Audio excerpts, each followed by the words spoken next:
자식이 집에 온다는데 왜 나는 반가움보다 피곤부터 느껴질까요? 그 마음 이상한 거 아닙니다. 요즘 부모들 자식이 온다 하면 기쁘면서도 마음 한쪽이 분주해집니다. 뭘 해줘야 하나? 언제 온다 했지? 뭘 준비해야 하지? 왜 이렇게 마음이 복잡해질까요? 보고 싶은 얼굴인데 왜 자꾸 냉장고부터 먼저 떠오르고 이불부터 꺼내 다시 빨아야 할 것 같고 기쁜 마음보다 준비해야 할 게 먼저 떠오릅니다. 자식은 하루 이틀 머물다 가지만 우리는 그 전으로 일주일을 흔들립니다. 혹시 자식이 온다고 했을 때 괜히 냉장고 문 열어보고 국거리, 반찬부터 떠올려 본 적 있으신가요? 혹시 식구들 다 모였는데도 속으로 이런 생각 해본 적은요? 조금만 더 있다가 가면 좋겠다. 아니면 이제 좀 갔으면 좋겠다. 마음속에 그 두 감정이 함께 있었던 적 있으셨다면 바로 구독, 좋아요를 눌러주세요. 이 영상에서는요, 자식의 방문이 왜 반갑지만 피곤한 일이 되었는지 진짜 속 시원한 이유 5가지를 함께 풀어봅니다. 첫 번째 이유입니다. 하루 이틀 오는 건데 마음은 왜 이렇게 복잡해질까요? 자녀들은 하루, 길어야 이틀 머물고 갑니다.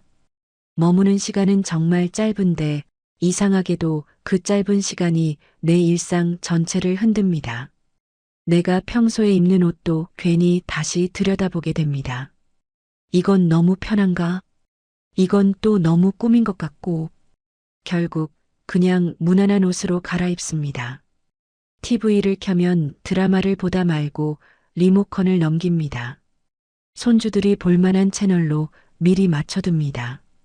식탁 위엔 내가 늘 먹던 것 대신 그들이 좋아하는 음식이 올라옵니다. 냉장고는 그날따라 왠지 낯설어 보입니다. 내가 살고 있는 집인데 그 순간만큼은 내가 조심스럽습니다. 집안 공기까지 바뀐 것 같고 소리도 낯설게 느껴집니다. 잠깐 머무는 건데 왜 이렇게 달라지는 걸까요? 단 며칠인데 내가 왜 이렇게 불편하지? 저도 저 자신에게 그렇게 물었습니다. 가만히 돌아보니까요, 문제는 시간이 아니었습니다.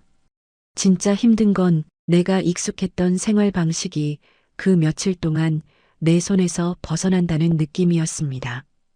그냥 내가 하던 대로 흘러가던 하루였는데 그 시간만큼은 누군가의 리듬에 내가 맞춰야 한다는 게 생각보다 버겁더라고요.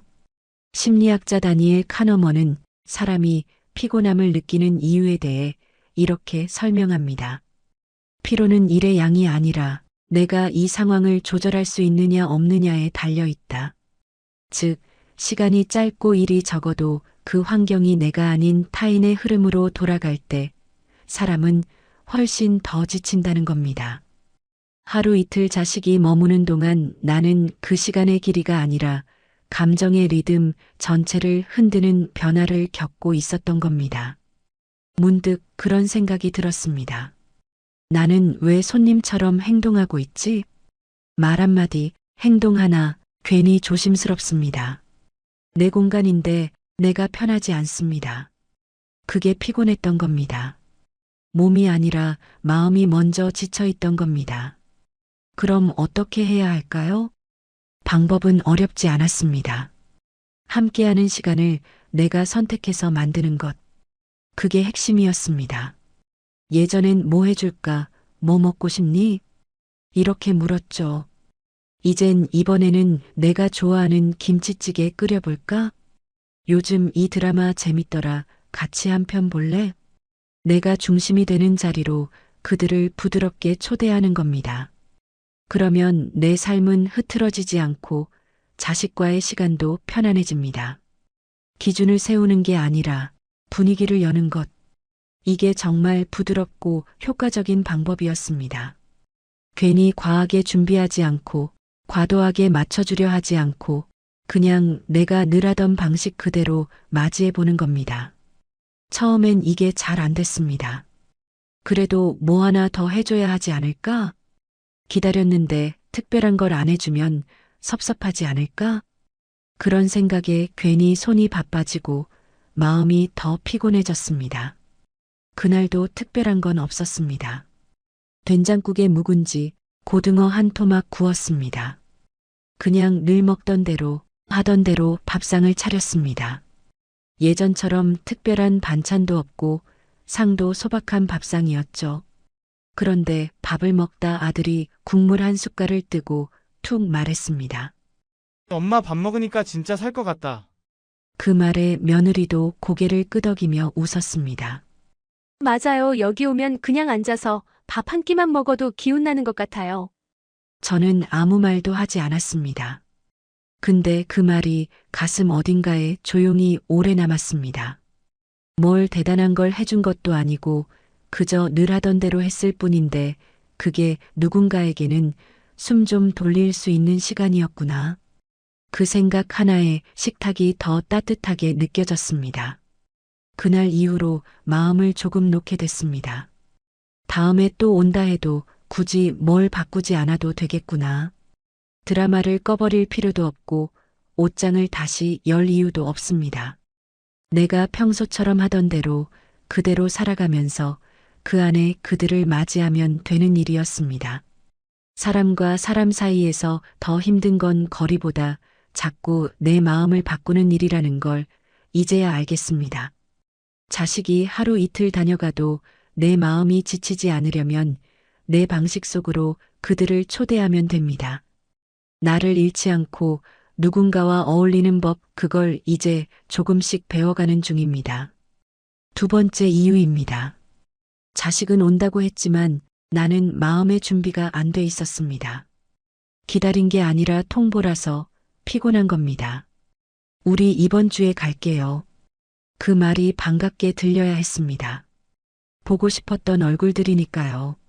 그런데 이상하게 그 말이 어쩐지 통보처럼 들렸습니다. 마치 가도 되냐가 아니라 간다는 말처럼요. 전화를 끊고 가만히 앉아 있었습니다. 잠깐만 쉬어야지 했는데 그대로 냉장고 문 앞에 서 있더라고요. 국거리 있나? 반찬은 뭘 해줄 수 있을까? 혹시 아이스크림은 떨어지지 않았나? 그 집 냉동실도 잠깐 떠오릅니다. 화장실 청소 다시 하고 애들 이불 다시 빨아놓고 조용하던 집에 내가 만든 바쁨이 들어옵니다. 생각해보면 기뻐야 할 일입니다. 오랜만에 보니까요. 근데 요즘은 이상하게 그 기쁨보다 또 뭘 챙겨야 하지. 그 걱정이 먼저 듭니다. 보고 싶은 마음이 없진 않습니다. 그런데 그 마음보다 준비해야 할 것들이 머릿속을 더 많이 차지합니다. 그렇게 또 한 번 내 일상은 누군가의 방문 앞에 정리되고 준비되고 조율됩니다. 이번에도 또 내 생활 리듬이 깨지겠구나. 그런 마음이 먼저 들면 몸보다 마음이 먼저 지칩니다. 가만히 생각해 봤습니다. 왜 이렇게 피곤할까? 뭐 대단한 걸 하라는 것도 아니고 하루 이틀 와서 있다 가는 건데. 그런데 왜 이렇게 마음이 조심스러워질까요? 답은 생각보다 간단했습니다. 기다린 게 아니라 준비도 없이 갑자기 해야 할 일이 생기기 때문입니다.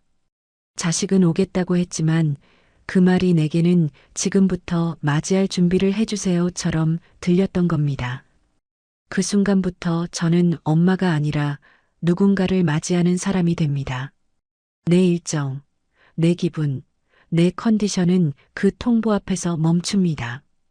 이번 주 괜찮으세요? 지금 좀 힘드신 건 없으세요? 이런 말이 없이 그냥 우리 갈게요가 반복되면 점점 더 준비해야 할 일처럼 느껴집니다. 심리학자 마틴 셀리그만은 이런 말을 했습니다. 사람은 삶을 스스로 조절할 수 있다고 느낄 때 감정적으로 훨씬 안정된다. 그 반대는 선택 없이 반복적으로 원치 않는 상황에 노출될 때 무력감이 커진다는 뜻입니다. 한두 번은 괜찮습니다. 근데 반복되면 몸은 괜찮아도 마음이 점점 수동적이 됩니다. 나는 그저 맞이하는 사람일 뿐, 이런 생각이 들기 시작하면 누가 오는 게 기쁜 게 아니라 그 순간이 조용히 버거워집니다. 이건 단순한 방문이 아닙니다. 내 삶의 흐름이 내 의사 없이 끊기는 겁니다. 자식이 오는 게 반갑지 않아서가 아니라 내가 준비되지 않은 상태에서 누군가를 맞이해야 한다는 감정 자체가 지치는 일이기 때문입니다. 방법은 어렵지 않습니다. 작은 말 한마디에서 시작됩니다. 이번 주는 좀 피곤해서 다음 주쯤 보면 좋겠다. 예전엔 이런 말하면 괜히 미안하고 섭섭해할까 걱정됐습니다. 하지만 해보니까 다르더라고요. 자식들도 생각보다 잘 받아들입니다. 두어 번만 말하면 그 다음부터는 자식들이 먼저 물어봅니다. 엄마 이번 주 괜찮으세요? 이런 말 하나가 제 마음을 한결 가볍게 만들어줬습니다. 그 순간 느꼈습니다. 이제는 나도 내 리듬대로 사람을 맞이할 수 있구나. 만남이 일방적인 통보가 아니라 서로 조율된 약속이 될 때 방문은 부담이 아니라 기대가 됩니다. 한 번은 정말 그렇게 말한 적이 있었습니다. 이번 주는 몸이 좀 안 좋아서 그 다음 주쯤 보면 좋겠어. 그땐 잠깐 조용하더니 그 다음부터는 꼭 먼저 묻더라고요. 이번 주에 가도 괜찮아요? 그 한마디가 참 고마웠습니다. 아, 이젠 나도 내 일정대로 만날 수 있구나. 그걸 알게 되니까 방문이 피곤한 일이 아니게 되더라고요. 예전엔 온다는 말에 무조건 움직였는데 이제는 내가 먼저 정리할 여유가 생겼습니다. 대한가족상담센터의 보고서에 따르면 중년 이후 부모가 방문 일정에 대해 의견을 표현할수록 자녀와의 관계 만족도가 더 높게 나타난다고 밝혔습니다. 이건 단순한 데이터가 아닙니다. 관계는 늘 받아주는 데서 좋아지지 않습니다. 오히려 서로 맞춰가고 여유를 나누고 기준을 정해가며 함께 조율해갈 때 관계는 더 오래 갑니다. 기다림이 기쁨이 되려면 기다릴 여유가 먼저 있어야 합니다. 내가 선택한 만남은 부담이 아니라 기쁨이 됩니다. 그리고 정작 더 피곤하게 만드는 건 시간이나 일정이 아닐지도 모릅니다. 계속 이어지는 이야기에서 왜 자식이 오면 나는 가치 있는 사람이 아니라 뭔가를 해줘야만 하는 사람처럼 느껴질까요? 그 마음의 무게를 함께 나눠보겠습니다. 세 번째 이유입니다. 나는 가족 안에서 가치 있는 사람이 아니라 무언가를 해줘야만 하는 사람처럼 느껴질 때가 있습니다. 엄마, 아기 좀 봐줄 수 있어요? 아빠, 이것 좀 고쳐주실 수 있나요? 이거 먹을 거 없어요? 아, 냉장고엔 뭐 있지? 말은 다정했습니다. 거절하긴 애매했고 사실 도와주고 싶기도 했습니다. 그 마음이야 늘 똑같죠. 자식이니까요. 그런데 이상하게 자식이 오면 내 마음이 먼저 바빠집니다.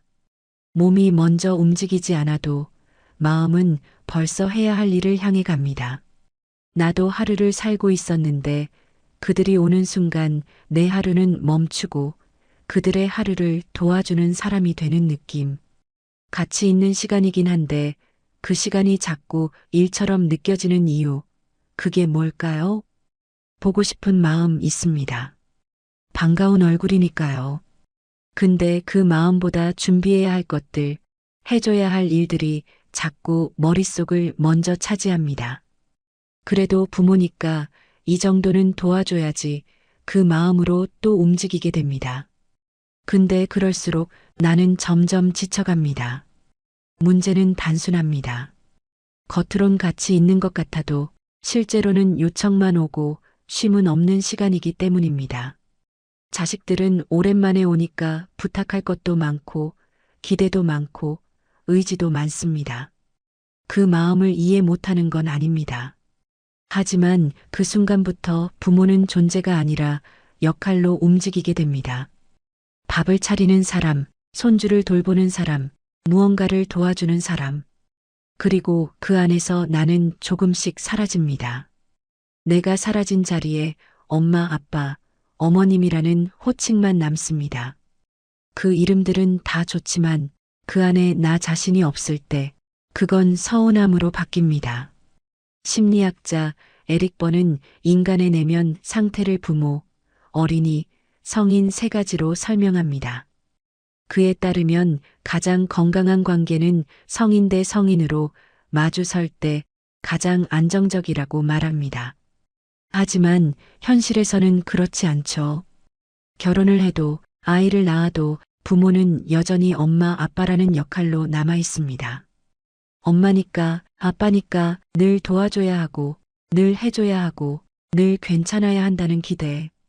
이런 구조가 반복되면 사람 대 사람의 관계가 아니라 일을 주는 쪽과 받는 쪽이 되어버립니다.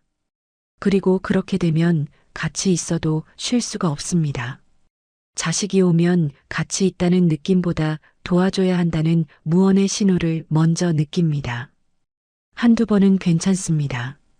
근데 매번 반복되면 마음도 피로를 느낍니다. 그럴 땐 한 번쯤 이렇게 말해보세요. 오늘은 그냥 같이 밥 먹고 쉬고 싶다.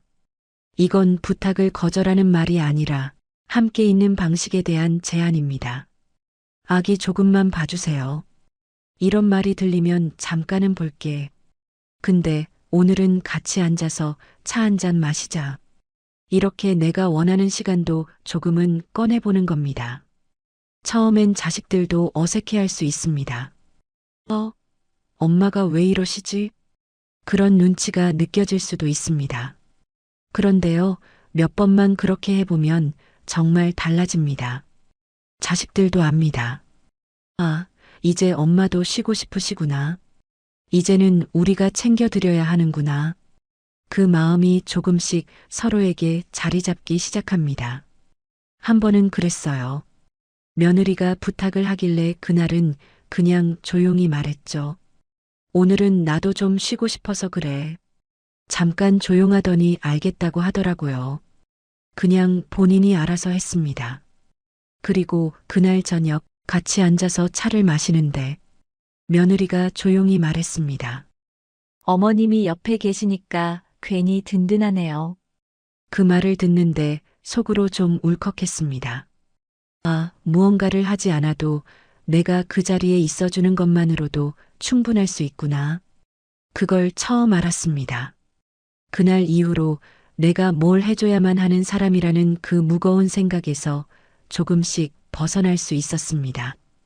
서울대학교 가족연구소 보고서에 따르면 노년기 부모가 돌봄 제공자 역할에서 관계의 동반자로 전환될 때 정서적 안정감이 크게 높아진다고 밝혔습니다. 즉, 자식과의 관계에서 일을 해주는 사람보다 시간을 함께 나누는 사람일 때 마음은 훨씬 편안해진다는 뜻입니다. 그게 결국 관계를 더 오래 지켜주는 힘이 됩니다. 부탁을 들어주는 것도 좋지만 그보다 더 오래 남는 건 가치 있는 시간 자체입니다. 내가 무언가를 해주지 않아도 내가 거기 있다는 것만으로 누군가에게는 큰 위로가 될 수 있다는 사실, 그걸 잊지 마세요. 그런데요, 자식들이 부모 집에 와서 편히 쉬고 갈 수 있는 건 여기가 아직도 그들에게는 마음 놓을 수 있는 유일한 공간이기 때문입니다. 네 번째 이유에서는요, 왜 내 집이 내 집 같지 않게 느껴질 때가 있는지 그 감정의 깊은 이유를 함께 나눠보겠습니다. 네 번째 이유입니다. 내 집인데도 어느 순간 내 집 같지 않게 느껴질 때가 있습니다. 자식들이 다녀간 뒤 집이 이상하게 조용해집니다. 식탁 위엔 포장 음식, 남은 봉지들이 널브러져 있고 전자레인지 안엔 미처 꺼내지 못한 그릇이 덜 식은 채 남아 있습니다. 소파에는 담요가 반쯤 접혀 있고 TV 화면은 아이들이 보던 만화 화면 그대로 멈춰 있습니다. 아무도 없는데 누군가의 기운이 방 안에 아직도 남아 있는 것 같고 괜히 멍하니 거실에 서 있게 됩니다. 그 순간 속으로 이런 생각이 듭니다. 여긴 내 집인데 왜 내가 잠깐 머물렀던 사람처럼 느껴지지? 사실 그 시간 동안 이 집에서 주인은 내가 아니었습니다. 식사는 자식들 입맛에 맞췄고 TV는 손주에게 양보했고 냉장고도 욕실도 침대 시트까지 내 손이 가는 곳마다 누군가를 맞이하기 위한 준비였습니다. 그 순간부터 나는 이 집에 사는 사람이 아니라 잠깐 자리를 내준 사람이 되어 있었습니다. 사람은 자기 집에서 자기 마음대로 움직일 수 있을 때 가장 편안함을 느낀다고 합니다. 그런데 그 익숙했던 공간에서 혹시 방해되진 않을까? 혹시 불편하진 않을까 하고 눈치를 보게 되는 순간 그 집은 내 공간이 아니라 머물다 나가야 하는 곳처럼 느껴지게 됩니다. 자식이 다녀간 뒤 하루쯤은 내가 늘 해오던 일상으로 조금씩 다시 돌아가는 겁니다.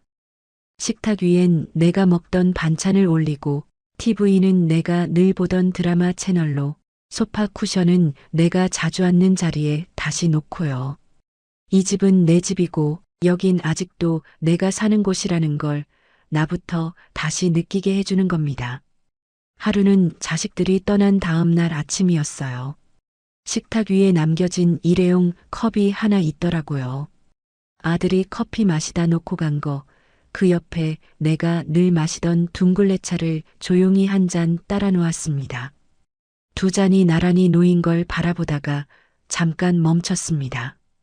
아까까진 누군가 다녀간 자리에 혼자 남겨진 기분이었는데 그 순간 마음이 조금 달라졌습니다. 이 집은 누가 오고 가도 여전히 내가 사는 집이구나. 그걸 작은 잔 두 개가 조용히 알려주었습니다. 서울대 가족연구소에선 노년기 부모가 집안에서 자기 리듬을 지킬수록 정서적 안정감이 높고 자존감도 유지된다고 말합니다. 이 집을 내가 주인처럼 대해야 자식들도 여기를 머물 수 있는 집이 아니라 찾고 싶은 집으로 기억합니다. 자식은 다녀갔고 나는 여전히 여기 있습니다. 그 흔적을 지운다고 사라지는 게 아니고 내 자리를 다시 세운다고 거리가 생기는 것도 아닙니다. 그저 이 집의 중심이 다시 나로 돌아오는 것, 그게 필요했을 뿐입니다. 그런데 집이 다시 조용해지고 나면 이상하게 피곤함보다 더 오래 남는 게 있습니다. 몸은 며칠이면 회복되는데 마음은 그보다 오래 걸립니다. 그 짧은 방문이 왜 이렇게 길게 여운을 남기는지 그게 마지막으로 하고 싶은 이야기입니다. 5번째 이유입니다. 자식은 잠깐 머물다 가는데 나는 며칠을 멍하게 보냅니다. 자식은 하루 이틀 머물다 가죠. 가방도 짐도 금방 챙기고 인사하고 툭 떠납니다. 그런데요, 문을 닫고 나간 건 자식들인데 멍하니 서 있는 건 언제나 저였습니다. 냉장고엔 그들이 사온 음식이 섞여 있고 거실엔 덥다 만 담요가 어정쩡하게 놓여 있습니다. TV는 아이들이 보던 만화 채널에서 멈춰 있고요. 누구도 없는데 집안 어딘가가 그들 기운으로 가득 차 있는 느낌. 정리하면 됩니다. 이불 깨고 식기 치우고 방마다 조용히 다시 정리하면 되죠. 몸이 피곤한 건 괜찮습니다. 근데 이상하게 마음이 허전합니다. 그 허전함이 서서히, 조용히, 천천히 밀려옵니다. 생각해보면 그들에겐 짧은 방문이었습니다. 하지만 제게는 감정 전체가 흔들린 며칠이었습니다. 맞이하기 전부터 냉장고를 정리하고 반찬을 만들고 이불을 다시 빨고 기다리는데 며칠, 챙기는데 이틀, 정리하는데 또 며칠. 실은 하루 이틀이 아니라 앞뒤로 일주일이 그들 중심으로 움직입니다. 그런데 자식들은 떠나는 순간부터 바로 자기 삶으로 돌아가죠. 일상도 생활도 바로 자기 자리에서 이어집니다. 그게 당연한 건데도 나는 아직 거기 있는 것 같았습니다. 몸은 움직이는데 마음이 따라잡지 못하고 혼자 멈춰 있는 기분. 그게 다녀간 뒤에야 조용히 밀려왔습니다. 심리학자 도널드 위니컷은 이런 말을 했습니다. 사랑이 깊을수록 그 자리에 남는 감정은 슬픔보다 공허에 가깝다. 그게 바로 자식이 다녀간 뒤 남는 그 기분입니다. 자식들은 떠났는데 이상하게 내 마음은 아직도 그들이 있던 자리에 남아있는 것 같았습니다. 그래서 요즘은 억지로 감정을 지우지 않기로 했습니다. 그저 조용히 나에게 돌아오는 시간을 하나 정해두는 겁니다. 예를 들어 자식들이 떠난 날 식탁을 정리하고 좋아하는 국을 하나 끓이고 드라마 한 편을 틀고 차를 한 잔 따라 마시고요. 그렇게 내 리듬으로 돌아오는 하루. 그 하루가 내 마음을 다시 본래 자리로 데려다 줍니다. 어느 날은요, 자식들이 떠나고 나서 한참 주방을 정리하다가 가만히 식탁에 앉았습니다. 그냥 손이 멈추더라고요. 갑자기 눈물이 났습니다. 보고 싶다는 말을 차마 하진 않았지만 사실은 조금만 더 있었으면 좋겠다.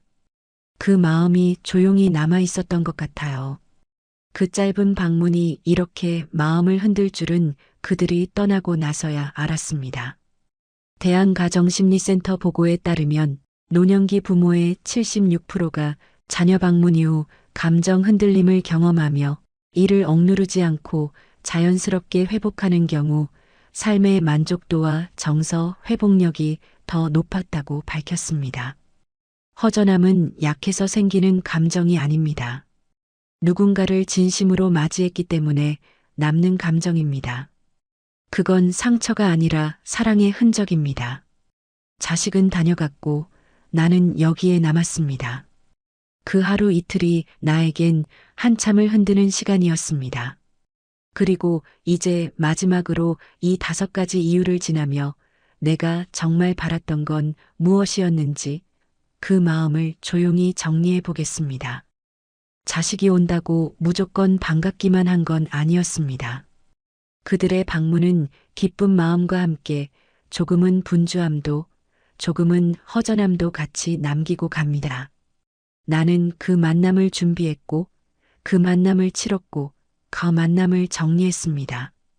한동안은 그게 참 힘들게 느껴졌습니다. 이렇게까지 해야 하나, 왜 이렇게 금방 떠날까? 그런데 그 모든 감정의 밑바닥을 가만히 들여다보니 이유는 단순했습니다. 보고 싶어서 그랬던 겁니다. 정말 보고 싶었고, 정말 잘해주고 싶었고, 그래서 내 마음이 그만큼 움직였던 거였습니다. 이젠 그 마음을 억누르지도, 억지로 다주지도 않으려 합니다.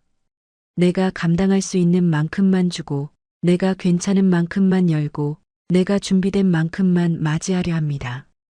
그게 오히려 더 따뜻하고 더 오래가는 관계라는 걸 조금씩 배워가고 있습니다. 다음에 또 온다 해도 이젠 내 마음부터 먼저 다녀오겠습니다. 이 이야기가 당신 마음에도 조금 닿았다면 잠시 머물다 가시기 전에 구독과 좋아요 한번 눌러주세요. 당신과 비슷한 마음을 가진 누군가에게 이 영상이 전해진다면 그분 마음에도 조용한 위로가 닿을 수 있을지 모릅니다. 공유해 주신다면 그 마음까지도 함께 전해질 겁니다. 감사합니다.